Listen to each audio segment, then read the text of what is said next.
Hello guys, स्वागत है आपका मेरी एक नई इंटरेस्टिंग वीडियो के अंदर। तो दोस्तों, आज मैं थोड़े अलग कॉन्सेप्ट पर बनी मूवी को एक्सप्लेन करने वाला हूँ।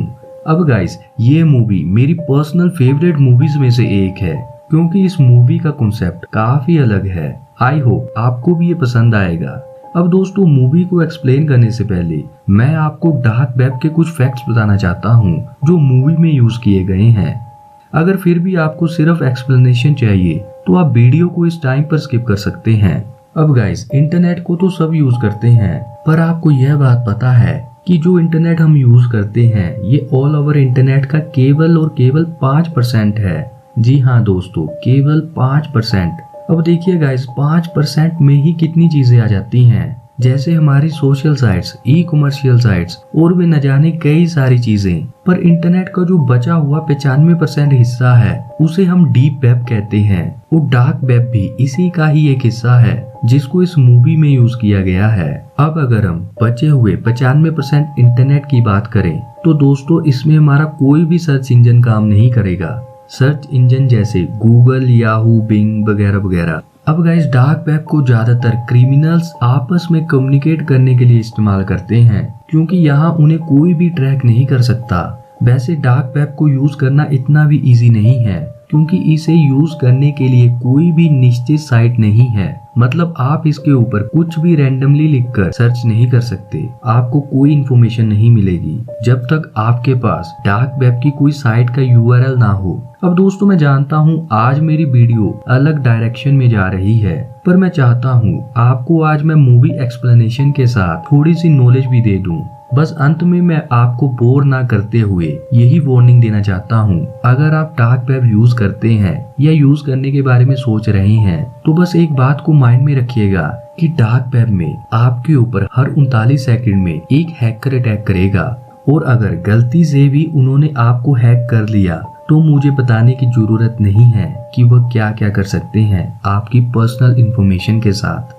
खैर, अब मेरे हिसाब से इतनी इंफॉर्मेशन काफी है डार्क वेब के बारे में। अब हम सीधा मूवी की स्टोरी पर आते हैं। तो कहानी शुरू होती है मैटियास नामक व्यक्ति से, जो अपने लैपटॉप को अनलॉक करने की कोशिश कर रहा था।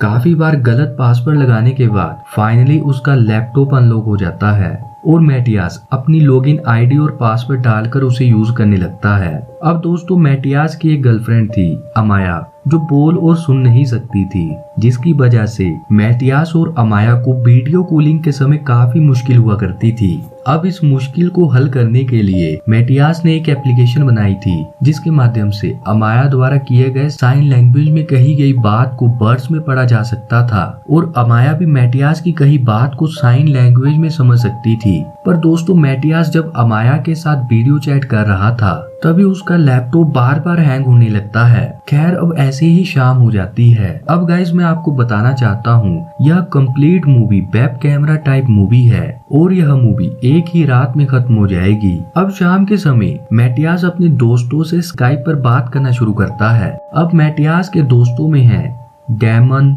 एजे, लेक्स और सेरिना एंड नेरी।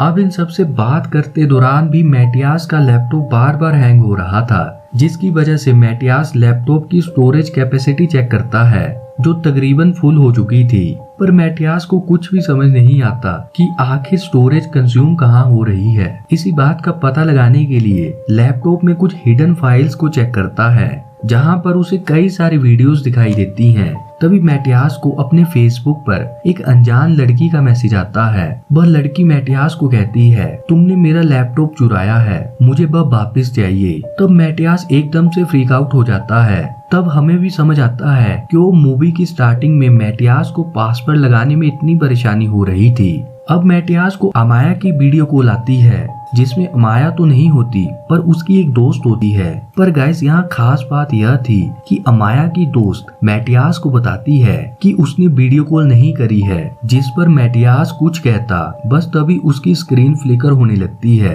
और कोई व्यक्ति अमाया की दोस्त को किडनैप कर लेता है। अब ये सब देखने के बाद मैटियास सारी बातें अपने दोस्तों को बताता है कि उसे एक जगह पर लैपटॉप पड़ा हुआ मिला था, जिसमें कई सारी हिडन वीडियोस हैं, और इस लैपटॉप के ओनर ओनर ने शायद अमाया की दोस्त को भी किडनैप कर लिया है। तब एजे मैटियास को हिडन वीडियोस दिखाने के लिए कहता है। उसके बाद मैटियास अपनी स्क्रीन शेयर करता है और सभी वीडियोस देखते हैं। अब गाइस हिडन वीडियोस बहुत ही ज्यादा वायलेंस से भरी हुई थी। जैसे एक वीडियो में किसी लड़की को बांध कर रखा गया था और ऐसे ही कई वीडियोस में लड़कियों को कंटेनर्स में डालकर स्मगल किया जा रहा था। अब उन हिडन फोल्डर्स में एक अकाउंट नामक यूआरएल भी होता है जिसे खोलने पर वॉलेट में इन्हें तकरीबन 15,000 बिटकॉइंस दिखते हैं। अब दोस्तों बिटकॉइंस को हम डीप वेब की करेंसी भी कह सकते हैं, जिसे अगर हम डॉलर्स में कन्वर्ट करें तो 15,000 बिटकॉइंस लगभग 11 मिलियन डॉलर्स होते हैं।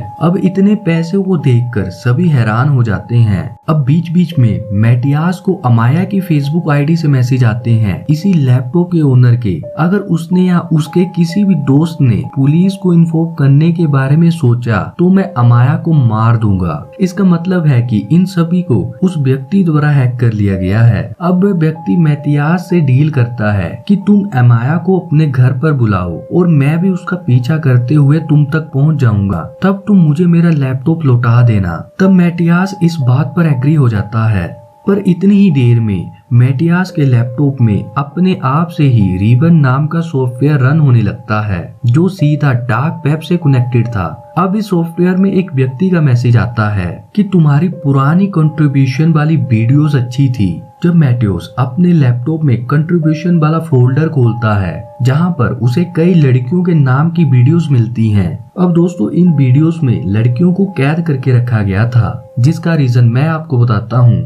असल में यह व्यक्ति डार्क वेब से जुड़े अन्य साइको लोगों के सामने उन लड़कियों को लेकर लाइव होता था और सामने से लोग उसे पैसे देते थे इन लड़कियों को हार्म करने के लिए। ये सब देखकर सभी काफी डर जाते हैं। फिर मैटियास अमाया की सिक्योरिटी के लिए उस लैपटॉप के सारे पैसे अपने आप को ट्रांसफर कर लेता है। बस तभी मैटियास को अमाया की फेसबुक आईडी से लैपटॉप ओनर का मैसेज आता है, तुमने बहुत बड़ी गलती कर दी है। तभी हम देख सकते हैं लेक्स गायब हो चुकी थी। अब इन सभी को स्काइप पर एक लिंक आता है। अब लिंक को बिना खोले ही अपने आप से ही यूट्यूब पर एक वीडियो चलने लगती है जिसमें लेक्स को एक व्यक्ति बिल्डिंग से नीचे धक्का दे देता है, जिसको देख सभी शॉक हो जाते हैं। और उधर अमाया भी मैटियास से मिलने आ रही थी। अब नेरी चुपके से स्टेशन पर उसे बचाने के लिए निकल जाती है और यहाँ लेक्स की मौत से इतनी बात तो क्लियर हो गई थी कि इनको हैक करने वाला व्यक्ति कोई एक नहीं है। अब यह सब कुछ देखकर एजे का सब्र जवाब देने लगता है और वह जोर जोर से चिल्लाता है, जो करना है कर लो, मैं किसी से नहीं डरता। बस तभी कोई एजे के यूट्यूब चैनल से उसकी सारी वीडियोस में से ऑडियो का कुछ हिस्सा यूज करके एक वॉइस मैसेज बनाता है। जो वॉइस मैसेज इस प्रकार होता है कि मैं तंग आ चुका हूँ इस करप्शन से और मैं मॉल में एक धमाका करने वाला हूँ। और यह वॉइस मैसेज सीधा 911 को ट्रांसमिट किया जाता है। बस तभी 5 मिनट के अंदर ही पुलिस एजे के घर में आ जाती है। अब सभी दोस्त एजे को सरेंडर पोजीशन में बैठने को कहते हैं, पर तभी हैकर उसके स्पीकर्स में गन रिलोडिंग ऑडियो चला देता है, जिसकी वजह से पुलिस उसे खतरा समझ शूट कर देती है। अब उधर नेरी को भी स्टेशन में एक आदमी ट्रेन के आगे धक्का दे देता है और तभी अचानक से सेरेना के घर की लाइट्स भी चली जाती है। और जब लाइट्स वापस आती है, सेरेना को भी एक पीछे से अनजान व्यक्ति उसे बड़ी बेरहमी से मार देता है। अब केवल डेमोन और मैटियास ही बचे थे। डेमोन मैटियास को अमाया के पास जाने के लिए बोलता है। मैटियास जल्दी से रेलवे स्टेशन की ओर निकल जाता है, पर वह अपने पीसी को ऑन ही छोड़ देता है ताकि डेमोन पीछे से सारी वीडियोस को कॉपी कर सके। अब वीडियोस को कॉपी करने के बाद डेमोन बोलता है, मैं जानता हूँ तुम मुझे सुन रहे हो, पर तुम्हारा खेल खत्म हो चुका है क्योंकि मेरे पास सारे सबूत हैं। जिसके जवाब में हैकर एक हिडन वीडियो चलाता है जिसमें एक व्यक्ति एरिका नामक लड़की को किडनैप करने आया था। बस हैकर उस किडनैपर के फेस पर मैटियास का फेस फोटोशॉप कर देता है। तभी एक अनजान व्यक्ति उसी लड़की को मैटियास के घर में छोड़ देता है, जिसको देख डेमोन को रियलाइज होता है कि हम एक बहुत बड़े स्कैम में फंस चुके हैं। वह मैटियास से कहता है कि किसी ने भी जानबूझकर लैपटॉप नहीं छोड़ा था और जब तुमने अपना वाईफाई पासवर्ड उसमें डाला था बस तभी से वह व्यक्ति हमें कंट्रोल करना शुरू कर दिया था। तभी मैटियास को अमाया की कॉल आती है जिसमें वह कहती है मैं तुम्हारी बताई गई नई लोकेशन पर पहुंच चुकी हूँ। असल में दोस्तों हैकर ने मैटियास की एप्लीकेशन से अमाया को एक नई लोकेशन पर बुला लिया था। बस अंत में अमाया को एक अंधेरी सी बिल्डिंग में दिखाया जाता है जहां पर उसके ऊपर एक शख्स हमला करता है। तभी अमाया और मैटियास के सभी कनेक्शन कट जाते हैं और जब मैटियास डेमोन को देखता है उसकी स्क्रीन पर लिखा जा रहा था कि मैंने और मेरे दोस्तों ने बहुत से गलत काम किए हैं जिन्हें हम चाहकर भी ठीक नहीं कर सकते और हम स्क्रीन के पीछे देख सकते हैं कि डेमन को भी किसी ने फांसी लगा दी है। Meanwhile he is also dead now. अब अंत में मैटियास ही बचा था जिसके लिए एक पोल रखा जाता है कि मैटियास को जीना चाहिए या मरना चाहिए, पर ज्यादातर लोग मैटियास के मरने पर वोट करते हैं।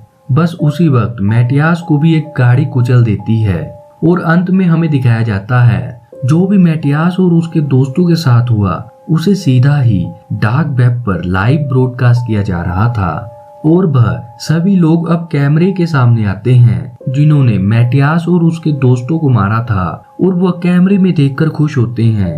तभी मूवी खत्म हो जाती है। अब दोस्तों मैंने मूवी की एक्सप्लेनेशन को बिल्कुल ही स्ट्रेट फॉरवर्ड रखा है ताकि आपको मूवी अच्छे से समझ आ पाए। तो दोस्तों यही थी अनफ्रेंडेड डार्क वेब की कहानी। मैं उम्मीद करता हूँ आपको ये वीडियो पसंद आई होगी और जाने से पहले चैनल को सब्सक्राइब करना ना भूलें ताकि मैं आपको ऐसी ही इंटरेस्टिंग वीडियो के साथ मिलता रहूं। धन्यवाद।